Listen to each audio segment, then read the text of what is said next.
प्रिय भक्तों, आज मैं आप सभी के सामने जगत के पालनहार भगवान विष्णु जी का एक बहुत ही महत्वपूर्ण संदेश लेकर आई हूँ। यह संसार कर्म और संघर्षों से भरा हुआ है। हर कोई अपने जीवन में सुख, शांति और समृद्धि की कामना करता है, लेकिन अक्सर बाधाएं हमारे मार्ग को रोक देती हैं।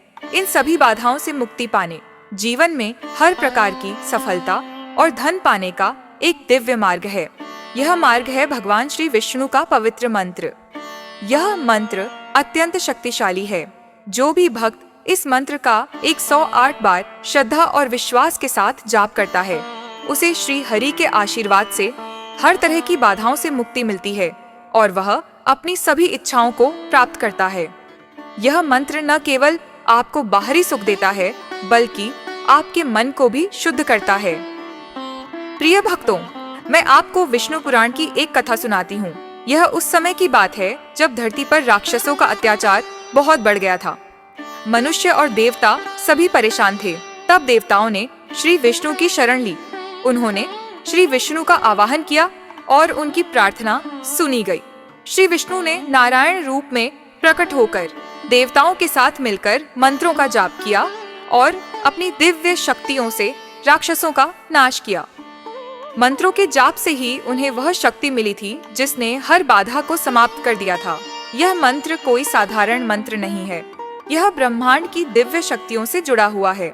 जब आप इस मंत्र का 108 बार जाप करते हैं, तो श्री विष्णु स्वयं आपके जीवन में प्रवेश करते हैं और अपने भक्तों की हर कठिनाई को दूर करते हैं, चाहे वह धन की कमी हो, कोई शारीरिक समस्या हो या मानसिक अशांति। श्री हरि के इस पवित्र मंत्र का 108 बार जाप करने से हर समस्या का समाधान होता है। प्रिय भक्तों, हम सभी जानते हैं कि जहाँ श्री विष्णु जी का नाम लिया जाता है, वहाँ देवी लक्ष्मी भी प्रसन्न होती हैं। माँ लक्ष्मी, जो धन और समृद्धि की देवी हैं, वे भी श्री विष्णु जी के भक्तों पर अपनी कृपा बरसाती हैं। जब आप श्रद्धा से श्री विष्णु जी के मंत्र का जाप करते हैं, तो माँ लक्ष्मी स्वयं आपके जीवन में धन और वैभव की वर्षा करती है। तो प्रिय भक्तों, अगर आप अपने जीवन में सच्ची समृद्धि, शांति और सफलता पाना चाहते हैं, तो इस मंत्र का 108 बार जाप या श्रवण जरूर करें। यह मंत्र आपके जीवन की हर बाधा को समाप्त करेगा और आपके सभी सपनों को साकार करेगा। अगर आप सच्चे मन से इस मंत्र का जाप करेंगे, तो श्री विष्णु स्वयं आपके जीवन में आएंगे और आपको हर प्रकार की समृद्धि और आशीर्वाद प्रदान करेंगे। जब आप इस मंत्र का जाप करेंगे, तो आपके जीवन में अद्भुत परिवर्तन आएंगे। आपका स्वास्थ्य उत्तम होगा, आपके धन में वृद्धि होगी और आपको मानसिक शांति प्राप्त होगी। तो प्रिय भक्तों, आज से ही श्री विष्णु जी के इस मंत्र का 108 बार जाप या श्रवण करना शुरू करें। भगवान विष्णु जी का आशीर्वाद सदा आपके साथ रहेगा। कृपा पाने के लिए इस वीडियो को दिल से एक लाइक करके हमारे चैनल सनातन ज्ञान को सब्सक्राइब करें और कमेंट में जय लक्ष्मी नारायण लिखना बिल्कुल ना भूलें। तो चलिए हमारे साथ इस मंत्र का स्मरण करिए। ओम कृष्णाय वासुदेवाय हरये परमात्मने प्रणतः क्लेशनाशाय गोविन्दाय नमो नमः। ओम कृष्णाय वासुदेवाय हरये परमात्मने प्रणतः क्लेशनाशाय गोविन्दाय नमो नमः। ओम कृष्णाय वासुदेवाय हरये परमात्मने प्रणतः क्लेशनाशाय गोविन्दाय नमो नमः। ओम कृष्णाय वासुदेवाय हरये परमात्मने प्रणतः क्लेशनाशाय गोविन्दाय नमो नमः। ओम कृष्णाय वासुदेवाय हरये परमात्मने प्रणतः क्लेशनाशाय गोविन्दाय नमो नमः। ॐ कृष्णाय वासुदेवाय हरये परमात्मने प्रणतः क्लेशनाशाय गोविन्दाय नमो नमः।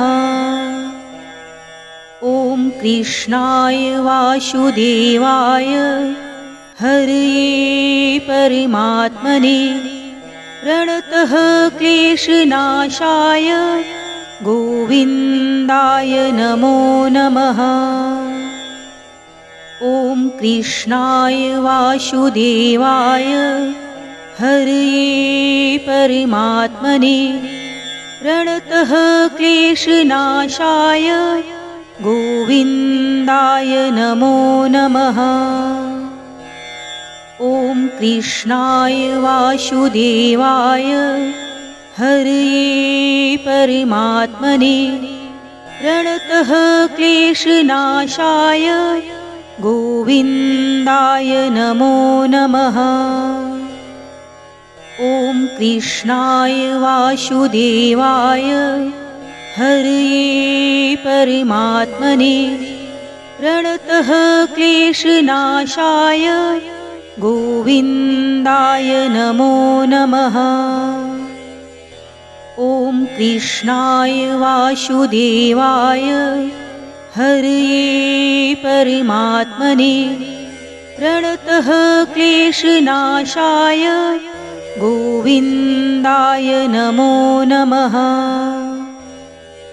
ॐ कृष्णाय वासुदेवाय हरये परमात्मने प्रणतः क्लेशनाशाय गोविन्दाय नमो नमः।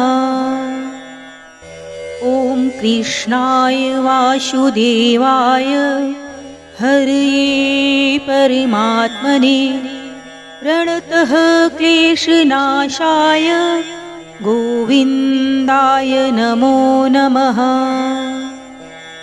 ॐ कृष्णाय वासुदेवाय हरये परमात्मने प्रणतः क्लेशनाशाय गोविन्दाय नमो नमः। ॐ कृष्णाय वासुदेवाय हरये परमात्मने प्रणतः क्लेशनाशाय गोविन्दाय नमो नमः। ॐ कृष्णाय वासुदेवाय हरये परमात्मने प्रणतः क्लेशनाशाय गोविन्दाय नमो नमः।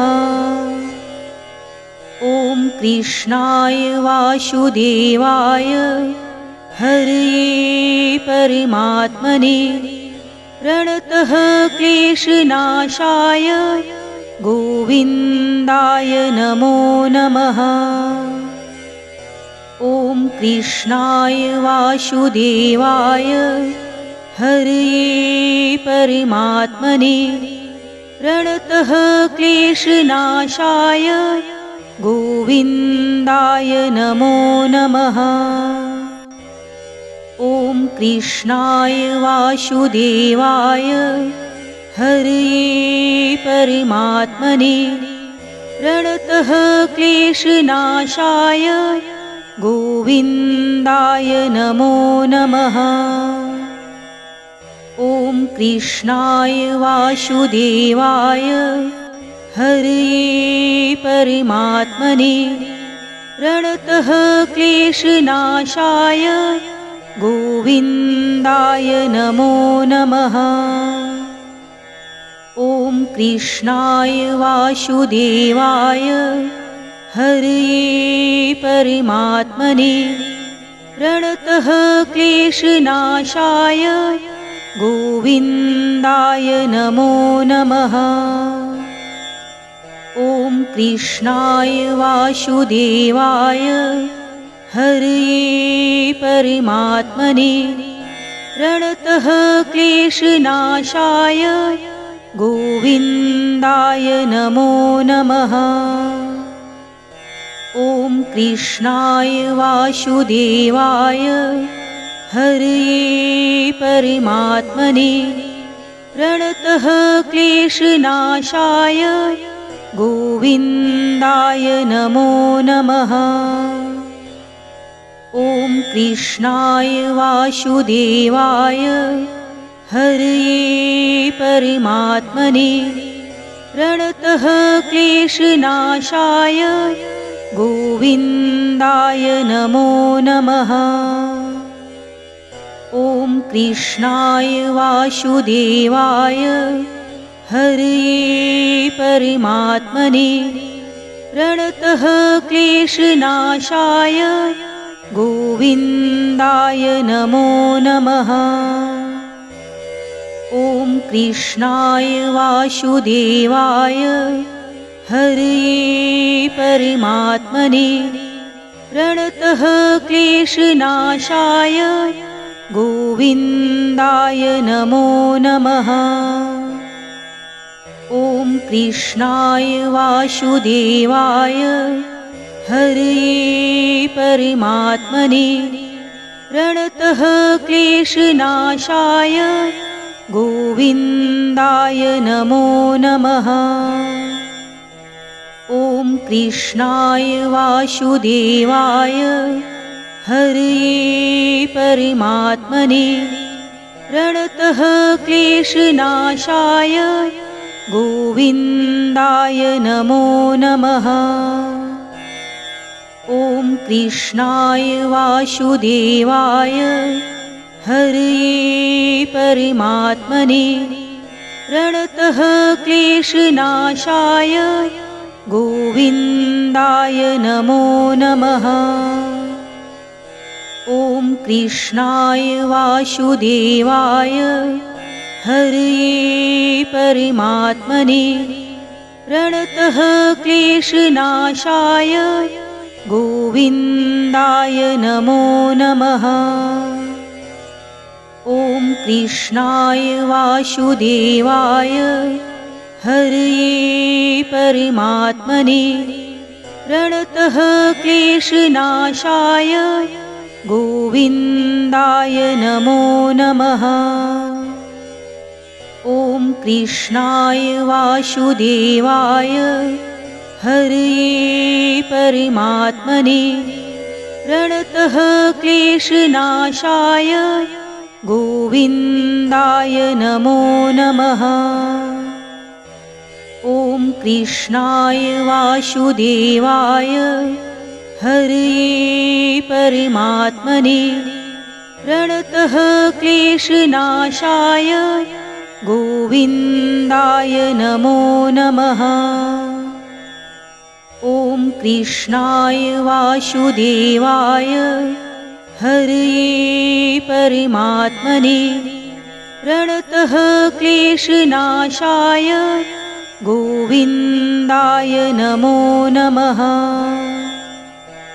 ॐ कृष्णाय वासुदेवाय हरये परमात्मने प्रणतः क्लेशनाशाय गोविन्दाय नमो नमः।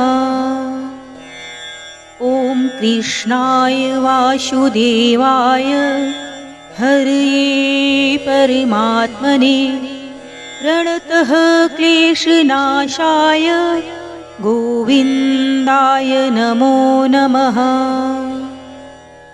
ॐ कृष्णाय वासुदेवाय हरये परमात्मने प्रणतः क्लेशनाशाय गोविन्दाय नमो नमः।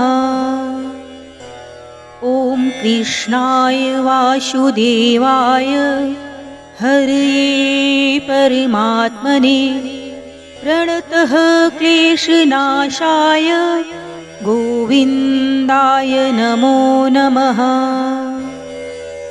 ॐ कृष्णाय वासुदेवाय हरये परमात्मने प्रणतः क्लेशनाशाय गोविन्दाय नमो नमः। ॐ कृष्णाय वासुदेवाय हरये परमात्मने प्रणतः क्लेशनाशाय गोविन्दाय नमो नमः। ॐ कृष्णाय वासुदेवाय हरये परमात्मने प्रणतः क्लेशनाशाय गोविन्दाय नमो नमः। ॐ कृष्णाय वासुदेवाय हरये परमात्मने प्रणतः क्लेशनाशाय गोविन्दाय नमो नमः। ॐ कृष्णाय वासुदेवाय हरये परमात्मने प्रणतः क्लेशनाशाय गोविन्दाय नमो नमः।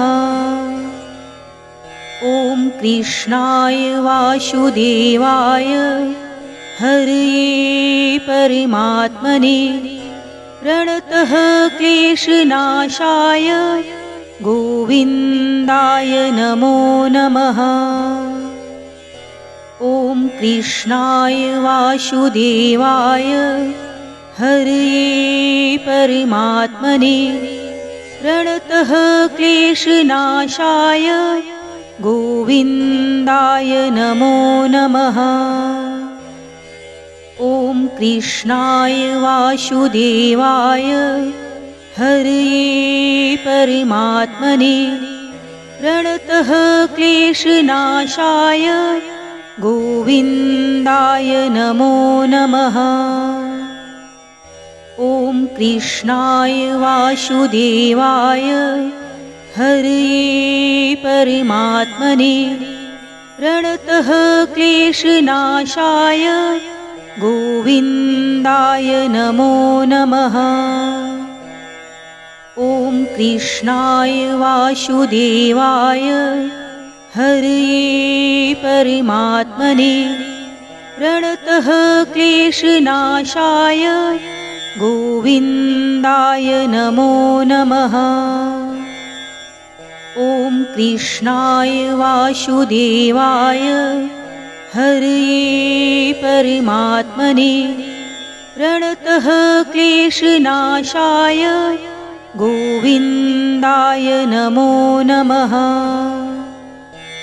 ॐ कृष्णाय वासुदेवाय हरये परमात्मने प्रणतः क्लेशनाशाय गोविन्दाय नमो नमः।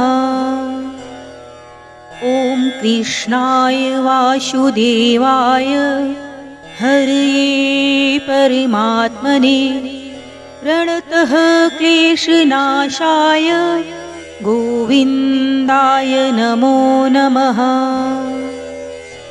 ॐ कृष्णाय वासुदेवाय हरये परमात्मने प्रणतः क्लेशनाशाय गोविन्दाय नमो नमः।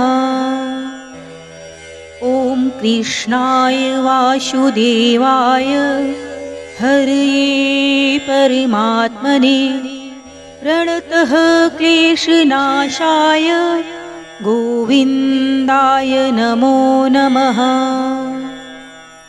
ॐ कृष्णाय वासुदेवाय हरये परमात्मने प्रणतः क्लेशनाशाय गोविन्दाय नमो नमः।